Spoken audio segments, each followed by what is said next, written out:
What is the fastest way to learn about your partner's true colors before getting married? The best way to learn what your partner is really like before getting married is to put yourselves into a high-stress environment where you will need to work together over a period of at least a few days in order to succeed. My dad, Richard Muller, likes to talk about the backpacking test.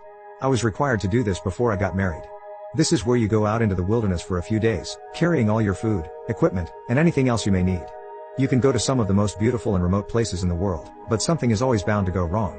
You will be able to see how your partner responds when things get stressful, and how the two of you work together to find a solution.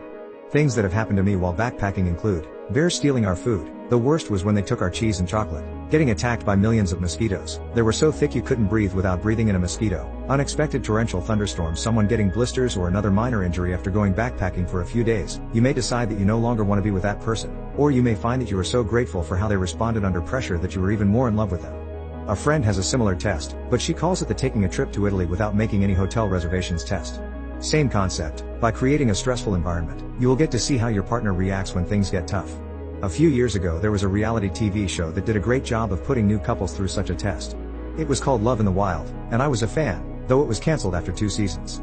Most couples on the show fell apart very quickly, and it was fascinating to see how people were initially attracted to one another, but then started hating each other as they discovered that they couldn't work together to build a raft, or whatever. The couples that were able to work together ended up having very strong relationships, and I think some of them got married after the show. So do something stressful with your partner. Ideally it should last for at least a few days, and potentially bring out the worst in you both.